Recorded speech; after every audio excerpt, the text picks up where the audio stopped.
Margaret Stone stood in front of her bedroom mirror, smoothing down her navy blue dress. The dress was nothing special.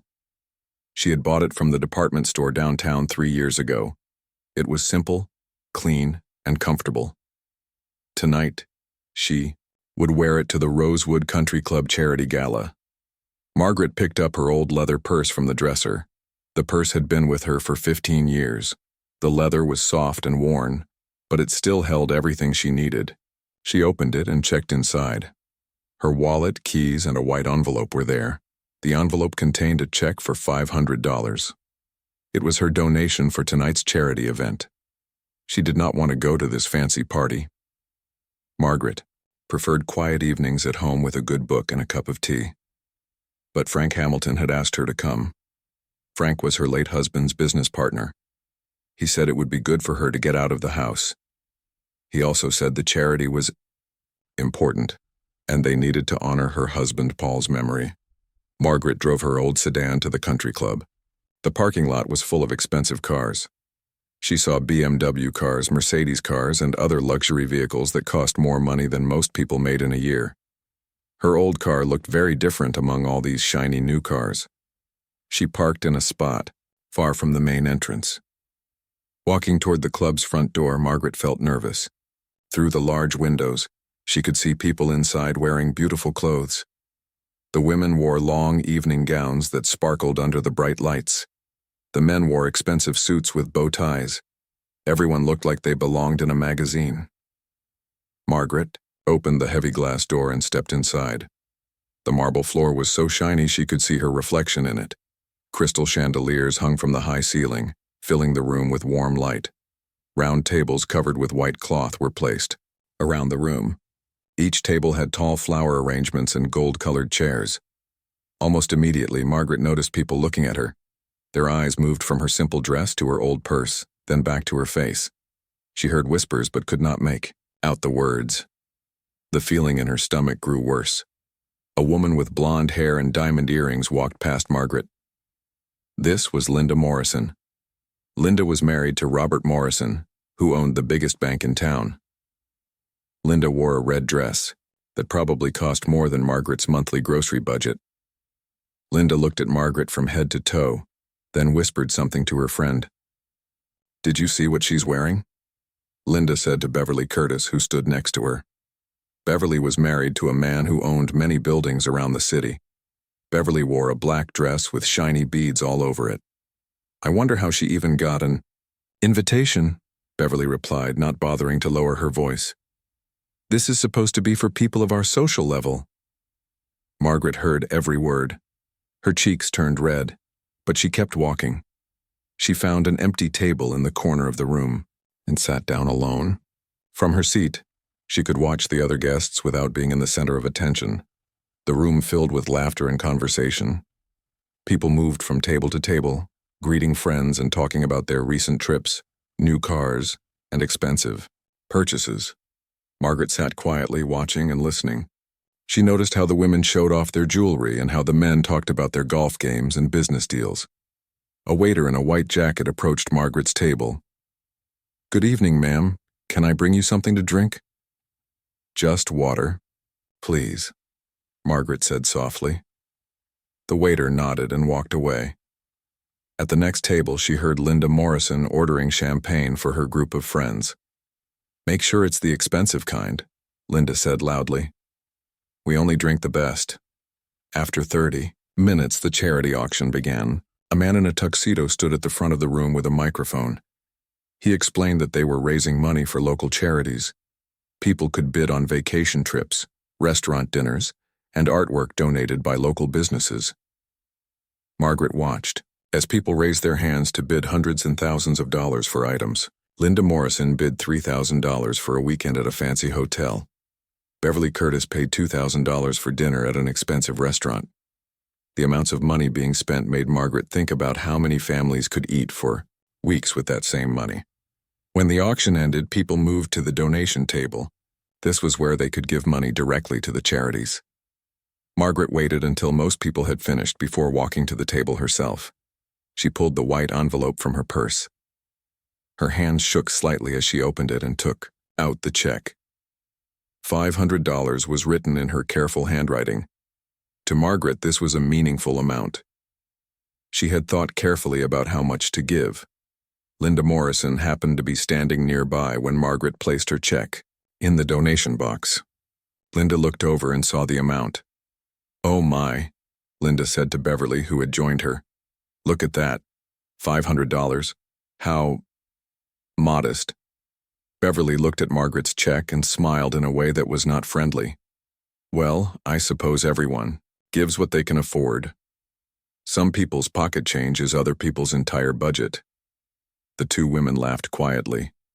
Margaret felt her face get hot again. She quickly walked away from the donation table and returned to her corner seat. As the evening continued, Margaret found herself completely alone. No one approached her table to talk. No one invited her to join their conversations. She was like a ghost in the room, invisible to everyone, except when they wanted to make comments about her appearance or behavior. Helen Price, whose husband owned a jewelry store, walked past Margaret's table with a group of women. Helen wore diamond earrings that caught the light every time she moved her head. "I really think they should be more careful about who gets invited to these events," Helen said, glancing toward Margaret. "Charity is wonderful, but there should be standards. Some people just don't fit in with civilized society." Margaret's heart felt heavy. She looked at her watch and saw that only 1 hour had passed. The event was supposed to last 3 more hours. She wondered if she could leave without being rude to Frank Hamilton, who had wanted her to come. The evening stretched on slowly. Margaret sat alone, watching the wealthy people around her enjoy their expensive party. She thought about her husband, Paul, and how different things used to be when he was alive. Paul had always treated everyone with kindness, no matter how much money they had or what clothes they wore.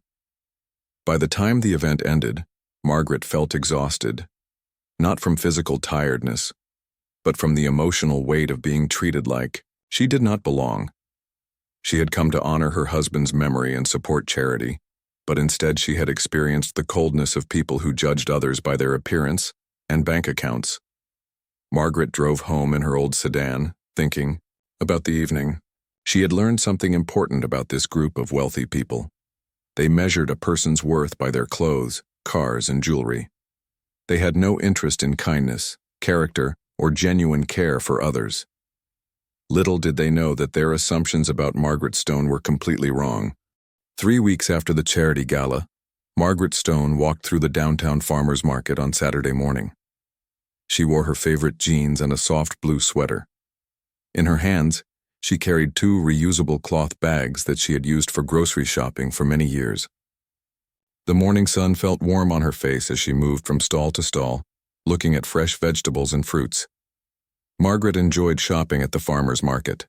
The vendors were friendly people who grew their own food. She could buy fresh tomatoes, crisp lettuce, and sweet apples directly from the families who raised them. The prices were fair, and the food tasted better than anything from the big grocery stores. She stopped at Mrs. Garcia's vegetable stand and picked up some carrots. Mrs. Garcia, an elderly woman with kind eyes, smiled at Margaret. "These carrots are very fresh," Mrs. Garcia said. "I picked them yesterday from my garden." Margaret examined the carrots carefully. They were bright orange and firm. She put 6 carrots in a small bag and handed Mrs. Garcia $3. "Thank you," Margaret said. "They look perfect." As Margaret moved to the next stand, she heard a familiar voice behind her. It was Linda Morrison, talking loudly to someone on her phone. "Yes, darling, I'm at the farmer's market," Linda said. "I know it's not my usual place, but my personal chef insisted I buy organic vegetables here. He says they're the best in the city." Margaret looked over and saw Linda walking with Beverly Curtis and Helen Price. All 3 women wore expensive, casual clothes. Linda had on designer jeans that probably cost more than Margaret's monthly electric bill.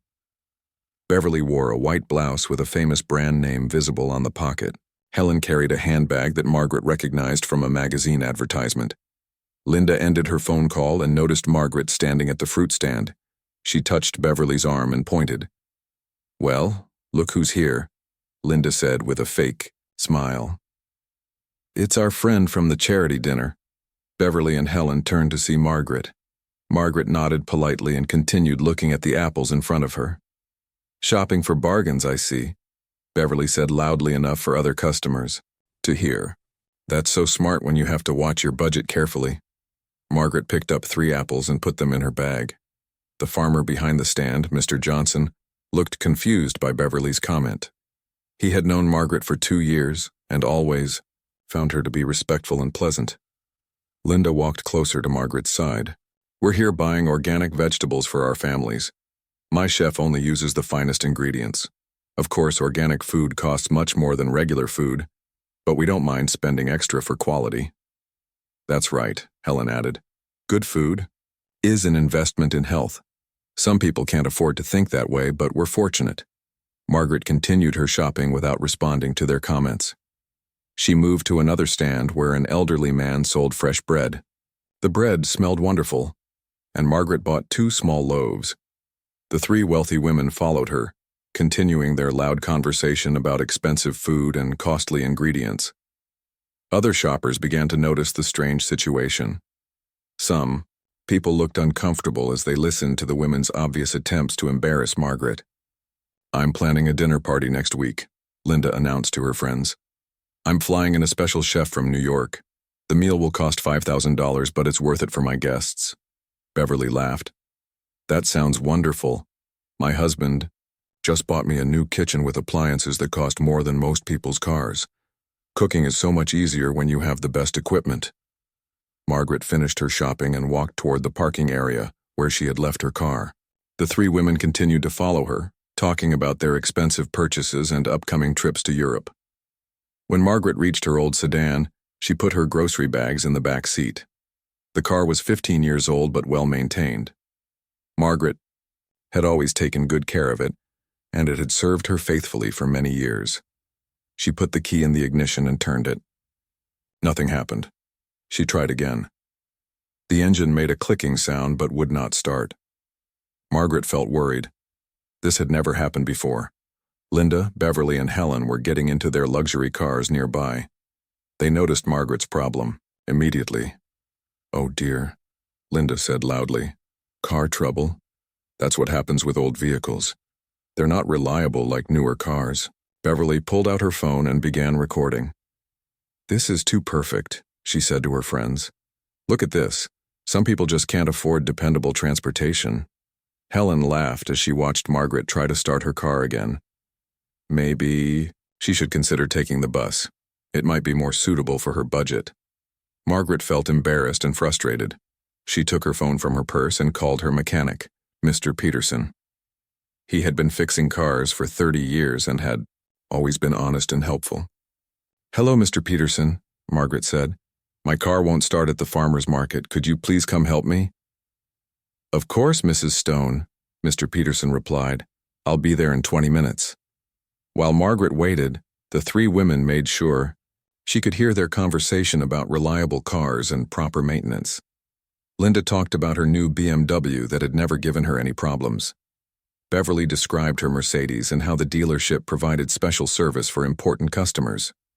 Helen mentioned that her husband bought her a new car every 2 years to avoid any mechanical issues. "It's really about planning ahead," Linda said, looking directly at Margaret. "People who think carefully about their transportation don't end up stranded in parking lots." Other people at the farmer's market began to notice what was happening. Some looked angry at the women's behavior. Others seemed embarrassed for Margaret. Mr. Peterson arrived with his tow truck and quickly figured out the problem. The battery was old and needed to be replaced. He had a new battery in his truck and installed it in 15 minutes. "That should fix everything, Mrs. Stone," Mr. Peterson said. "The battery was just worn out. It happens to all cars eventually." Margaret paid Mr. Peterson and thanked him for coming so quickly. Her car started perfectly with the new battery. As she prepared to drive away, Linda called out to her, "I hope everything works out for you. Maybe you should consider finding social activities that are more appropriate for your situation." Margaret drove home feeling sad and angry. She had done nothing wrong, but these women seemed determined to make her feel bad about herself. They judged her based on her clothes, her car, and their assumptions about her money. Later that week, Margaret went to her favorite coffee shop downtown. She ordered a regular coffee, black with no sugar. The coffee was good and the price was fair. She sat at a small table by the window and read a book while she drank her coffee. Linda, Beverly, and Helen entered the coffee shop 20 minutes later. They ordered expensive specialty drinks with fancy names and complicated ingredients. Each drink cost more than Margaret's simple coffee, lunch, and tip combined. The three women sat at a large table across the room from Margaret.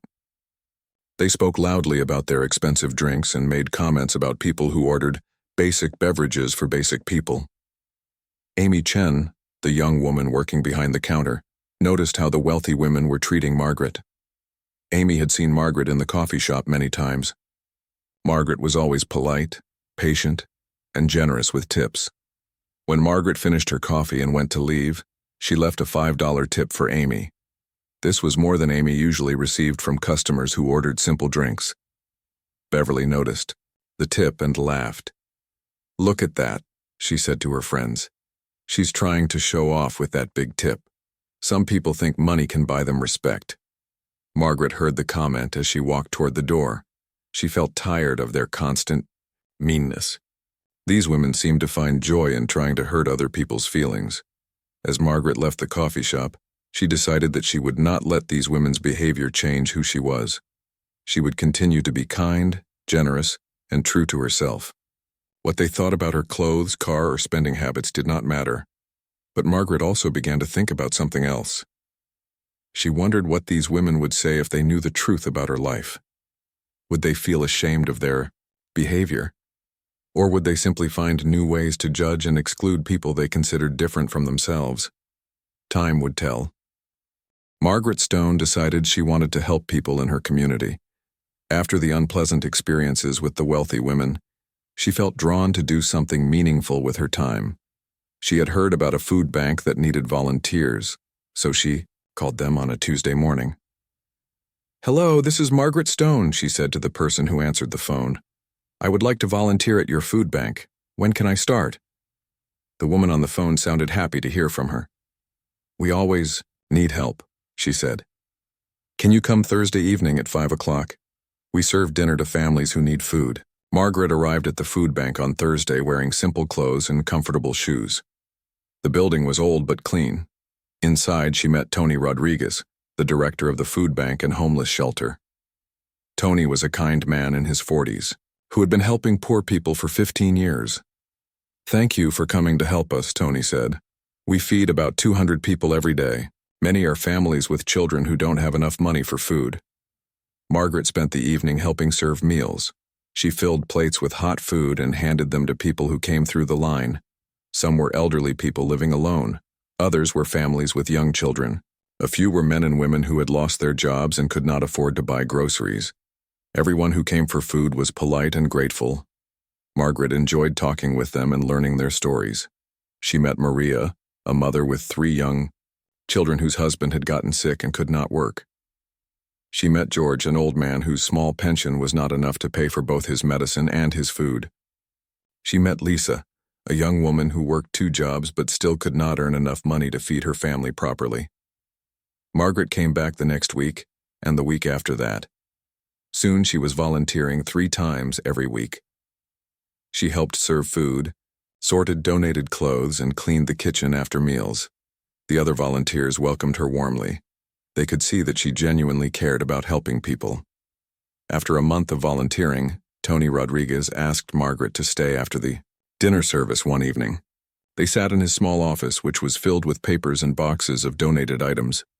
"Margaret, I want to talk to you about something important," Tony said. He looked worried. "We have a big problem. This building needs major repairs and we don't have the money to fix it." Tony showed Margaret a report from a building inspector. The roof leaked when it rained. The heating system was old and broken. The kitchen equipment was failing. The repairs would cost at least $150,000. "If we can't fix these problems, the city will close us down," Tony explained.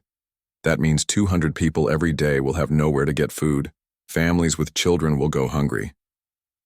Margaret listened carefully to every word. She asked many questions about the repairs, the costs, and how long they had to find the money. "We have 4 months," Tony said sadly. I've applied for grants and asked local businesses for help, but it's not enough. I don't know what we're going to do." Margaret felt her heart break for all the people who depended on this place for food. She thought about Maria and her 3 children, about George who needed his medicine money for food, about Lisa working 2 jobs but still struggling to feed her family. While Margaret was quietly helping at the food bank, Linda Morrison, Beverly, Curtis and Helen Price were busy planning their own charity event. They decided to organize a fashion show at the country club to raise money for local charities. Linda appointed herself as the event coordinator. She spent hours on the phone with florists, caterers, and fashion stores. Everything had to be perfect and expensive. "This fashion show will be the social event of the year," Linda told Beverly during one of their planning meetings. "Only the best people in town will be invited. We'll raise more money than anyone has ever raised before." Beverly was in charge of decorations. She ordered thousands of dollars worth of flowers, fancy tablecloths, and expensive lighting. "People need to see that we know how to do things properly," Beverly said. "This event will show everyone in town who the real leaders are." Helen Price handled the publicity. She called the local newspaper and television station to make sure they would cover the event. She wanted everyone to see pictures of their beautiful fashion show and read about how much money they raised. The 3 women spent weeks preparing for their fashion show. They hired professional models to wear expensive clothes donated by high-end stores. They planned a fancy dinner with food from the most expensive restaurant in town. They printed elegant invitations on thick, costly paper. "We should make a list of who gets invited," Linda said during another planning meeting. "This event is for people of our social level. We can't invite just anyone." Beverly agreed completely. "We want people who understand quality and can appreciate what we're doing. People who belong in our circle." Helen nodded. "Absolutely. We don't want anyone who might embarrass us or make our guests uncomfortable." They made their invitation list carefully, including only wealthy families, business owners, and people they considered important. Margaret Stone's name never came up in their discussions. They had completely forgotten about her, except when they occasionally made jokes about that poor woman they had seen at the farmer's market and coffee shop. The fashion show took place on a Saturday evening at the country club. All the invited guests wore their most expensive clothes and jewelry. The models walked on a temporary stage wearing designer dresses and suits that cost thousands of dollars each. Local newspaper photographer Jake Williams took many pictures of the event. He photographed Linda, Beverly, and Helen as they welcomed their guests. He took pictures of the expensive decorations and the fancy food. He captured the moment when the 3 women presented a large check to representatives from several local charities. The fashion show raised $15,000 for charity. Linda, Beverly, and Helen were extremely proud of this amount. They gave speeches about their hard work and dedication to helping the community. "This shows what can be accomplished when the right people work together," Linda said during her speech. "People of quality can make a real difference in the world." The local newspaper printed a full article about the fashion show the next week. The headline read, "Society Leaders Raise Thousands for Charity." There were pictures of Linda, Beverly, and Helen smiling as they held their check. Meanwhile, Margaret continued her quiet work at the food bank. She served meals, sorted donations, and listened to people's stories. She learned about other problems in the community, too. The Children's Hospital needed new medical equipment that would cost $500,000. The senior center wanted to start a transportation service for elderly people who could not drive, but they needed money to buy vans. Several families in the neighborhood were facing eviction because they could not pay their rent. Margaret thought about all these problems as she drove home from her volunteer work each evening. She saw how much good could be done with money, but she also saw how many people with money seemed more interested in showing off than actually helping others.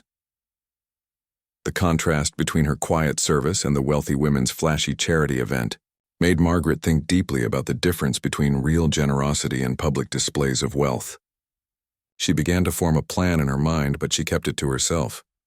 Tony Rodriguez continued to worry about the food bank's future. Every day that passed brought them closer to the deadline for repairs. He worked late into the night writing grant applications and making phone calls to possible donors, but the money they needed seemed impossible to find. Margaret watched Tony's stress and saw how it affected all the volunteers and the people who depended on the food bank for meals. She knew she had to do something soon, but she wanted to make sure she did it in the right way. The time for action was coming closer. 2 weeks after the fashion show, something amazing happened that surprised everyone in town. Tony Rodriguez arrived at the food bank on Monday morning to find an envelope slipped under his office door. Inside was a letter and a bank check that made his hands shake. The letter was typed on plain white paper with no signature.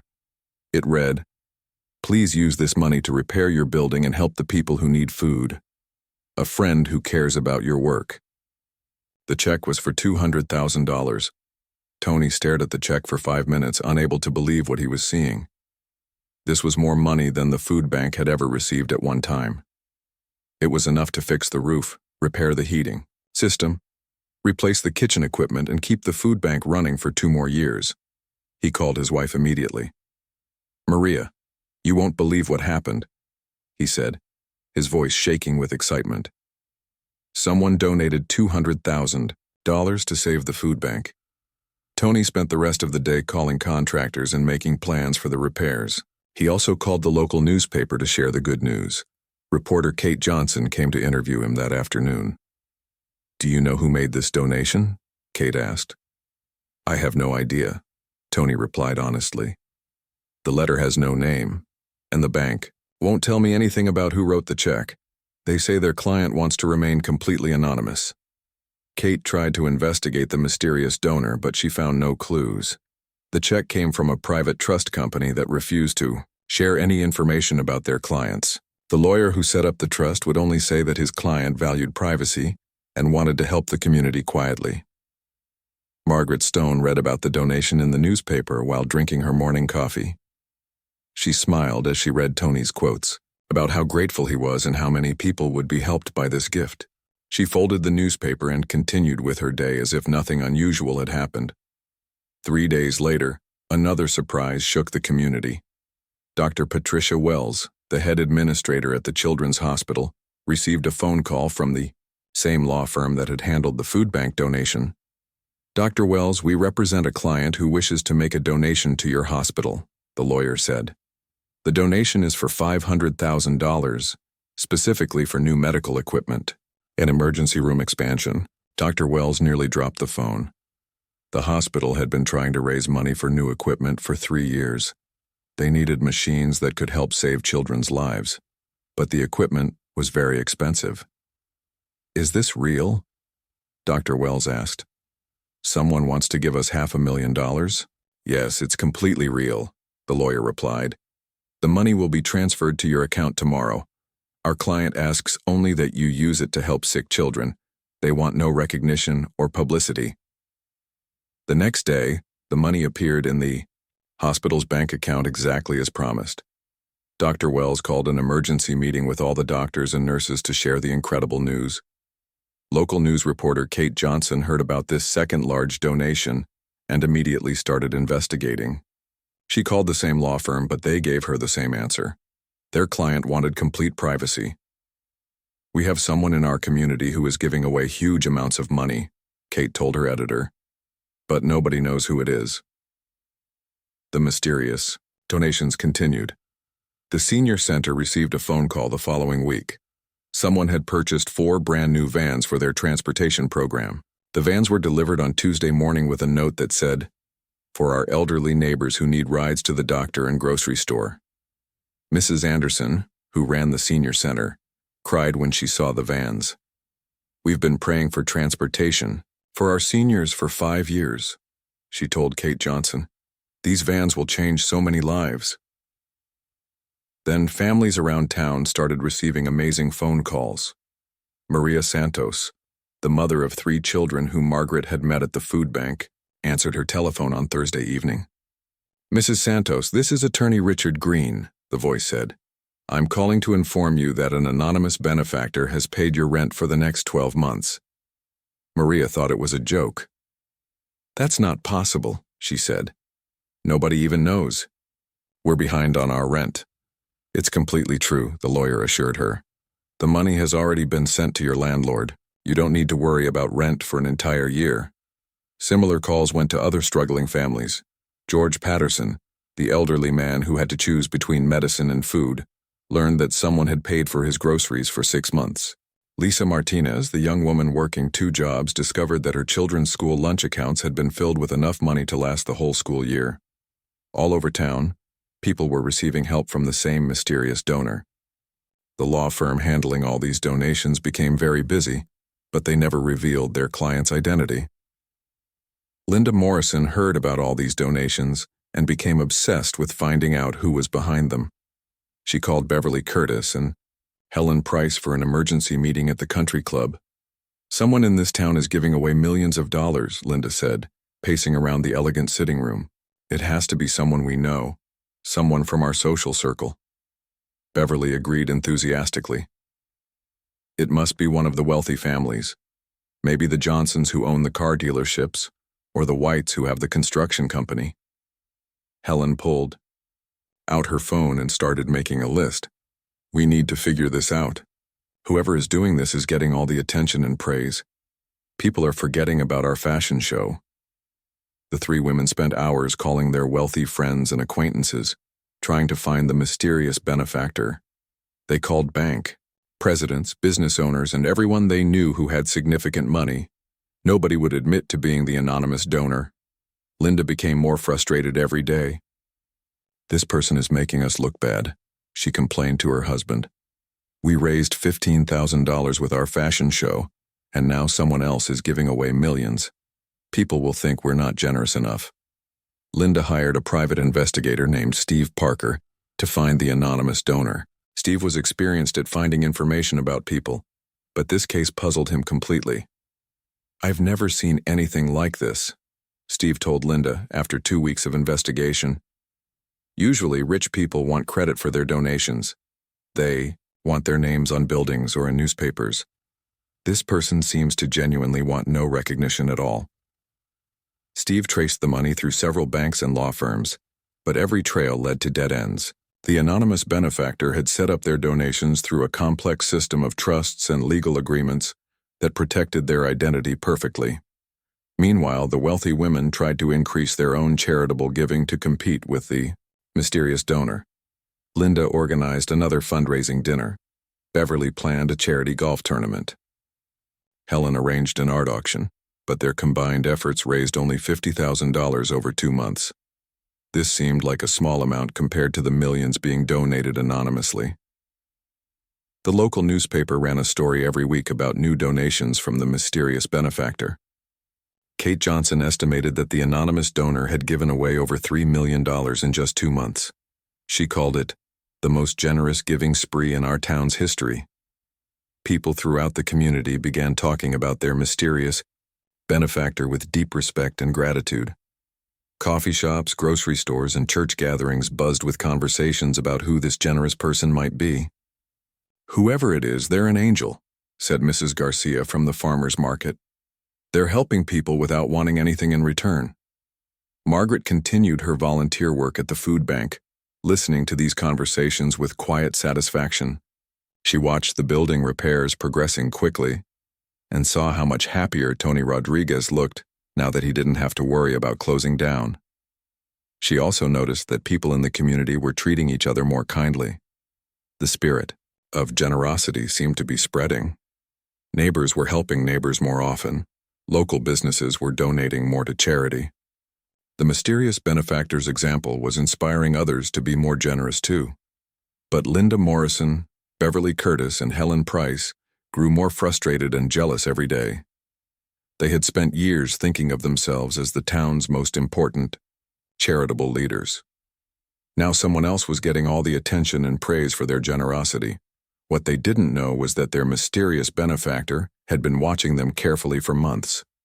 Margaret Stone had seen their behavior at the country club, the farmer's market, and the coffee shop. She had listened to their cruel comments and witnessed their shallow understanding of real charity. Soon, very soon, they would learn the truth about the simple woman they had ridiculed and dismissed. The revelation would shock them more than they could possibly imagine.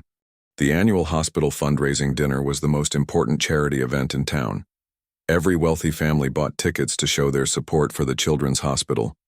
This year, The event was even more special because the hospital planned to honor their mysterious benefactor who had donated millions of dollars to help sick children. Linda Morrison, Beverly Curtis, and Helen Price spent weeks preparing for this dinner. They bought new evening gowns that cost thousands of dollars each. Linda chose a silver dress covered in sparkling beads. Beverly selected a golden gown with a long train. Helen picked a red dress with diamond buttons. "Tonight, we'll finally meet this mysterious donor," Linda said as she put on her expensive jewelry. "I'm sure it's someone from our social circle, probably someone who's been too modest to admit their generosity." The three women arrived at the country club in their luxury cars. The ballroom was decorated with white flowers and golden lights. Round tables filled the room, each set with fine china and crystal glasses. This was the same room where Margaret had felt so uncomfortable months earlier. Over 400 people attended the dinner. Everyone who was important in town was there. Business owners, bank presidents, doctors, lawyers, and all the wealthy families filled the tables. The women looked beautiful in their evening gowns and the men wore expensive tuxedos. Dr. Patricia Wells stood at the front of the room with a microphone. She was the head administrator of the Children's Hospital, and tonight she would announce the identity of their greatest benefactor. "Ladies and gentlemen," Dr. Wells began, "tonight we celebrate someone very special. This person has donated over $3 million to our community in the past 6 months. They have saved our food bank, bought equipment for our hospital, provided transportation for our seniors, and helped dozens of families in need." The crowd listened carefully to every word. Linda Morrison sat at her table with Beverly and Helen, expecting to hear a familiar name announced. "This generous person asked for no recognition," Dr. Wells continued. "They wanted no publicity, no awards, and no credit for their kindness. But tonight, we convinced them to let us say thank you publicly." Everyone in the room looked around, wondering who would stand up. Linda Morrison straightened her jewelry, thinking she might need to applaud graciously when one of her wealthy friends was announced. "Our greatest benefactor," Dr. Wells said with a big smile, "is Mrs. Margaret Stone." The room became completely silent. People looked confused. Many had never heard this name before. Linda Morrison's mouth opened in shock. Beverly Curtis dropped her fork. Helen Price stared in disbelief. Then Margaret Stone stood up from a table in the back corner of the room. She wore the same simple navy blue dress she had worn to the charity gala months earlier. Her old leather purse sat on the table beside her. The silence continued for several seconds. Then one person began to clap, then another. Soon the entire room was giving Margaret a standing ovation that lasted for 3 minutes. Margaret walked slowly to the front of the room. She looked calm and humble, not like someone who had just been revealed as a multimillionaire. Dr. Wells handed her the microphone. "Thank you," Margaret said quietly. "I didn't want any recognition for helping people. That's not why I did it." Attorney Richard Green, who had handled all of Margaret's anonymous donations, stepped forward to explain the situation to the amazed crowd. "Mrs. Stone's late husband, Paul Stone, built a technology company that sold for $200 million shortly before his death," Richard announced. "Mrs. Stone inherited everything, but she chose to live simply while deciding how to use her wealth to help others." The crowd gasped. $200 million was more money than most people could imagine. "Mrs. Stone spent months quietly visiting our community," Richard continued. "She volunteered at the food bank. She talked to families in need. She learned about real problems that needed solving. Only then did she begin her generous giving." Margaret took the microphone again. "I wanted to understand what people truly needed," she said. "I didn't want to give money to things that looked impressive but didn't really help anyone." Linda Morrison felt dizzy. The woman she had mocked for her simple clothes and old car was one of the richest people in the state. The woman she had treated rudely at the farmer's market could buy everything Linda owned without noticing the expense. Beverly Curtis remembered all the mean comments she had made about Margaret's budget shopping and unreliable transportation. Now she learned that Margaret could afford anything she wanted but chose to live modestly. Helen Price thought about the times she had said Margaret didn't belong in civilized society. She felt sick to her stomach as she realized that Margaret was more civilized and kind than Helen had ever been. Dr. Wells announced that Margaret had decided to donate $50 million to create a permanent community foundation. This foundation would help people in need for many years to come. Mrs. Stone's generosity will help families, children, and elderly people in our town forever, Dr. Wells said. The audience gave Margaret another standing ovation. Local newspaper photographer Jake Williams took many pictures of Margaret accepting a special award from the hospital. Reporter Kate Johnson finally had the answer to the mystery that had puzzled her for months. She interviewed Margaret after the ceremony. "Why did you choose to give away your money anonymously?" Kate asked. "Because real generosity doesn't need recognition," Margaret replied. "I wanted to help people, not get praise for myself." "What made you decide to help our community?" Kate asked. Margaret thought for a moment before answering. "I learned that having money is not as important as having kindness. I met people who had very little money but were rich in love and compassion. I also met people who had lots of money, but were poor in character." Kate understood that Margaret was referring to people like Linda Morrison and her friends, though Margaret was too polite to say their names. The news of Margaret's true identity spread quickly throughout the community. People who had been helped by her anonymous donations were amazed to learn that their benefactor was the quiet woman who volunteered at the food bank. Tony Rodriguez from the food bank called Margaret the next morning. "Mrs. Stone, I can't believe you've been working beside us this whole time while secretly saving our organization. I wanted to understand the work before I donated to it," Margaret explained. "Money should go to people who really know how to help others." Margaret continued her volunteer work at the food bank, even after everyone knew about her wealth. She still wore simple clothes and drove her old car. The only difference was that people now understood her choice to live modestly was intentional, not necessary. Linda Morrison, Beverly Curtis, and Helen Price tried to apologize to Margaret, but their apologies sounded fake and desperate. They had spent months being cruel to her based on their assumptions about her financial situation. Margaret was polite to them, but did not forget their behavior. She had seen their true character when they thought she was poor and powerless. Their sudden kindness now that they knew about her money proved they had learned nothing about real human values. The three women's reputations in the community were permanently damaged. People remembered how they had treated Margaret, and it made them question whether Linda, Beverly, and Helen were really the kind of people who should be community leaders. Margaret's story inspired many others in town to focus on genuine service rather than social status. Her example showed that true wealth comes from generosity and kindness, not from expensive clothes and fancy cars. The simple woman who had been ridiculed by rich socialites had taught an entire community about the real meaning of charity, compassion, and human dignity. Her quiet strength and generous heart had transformed not just individual lives but the character of the whole town.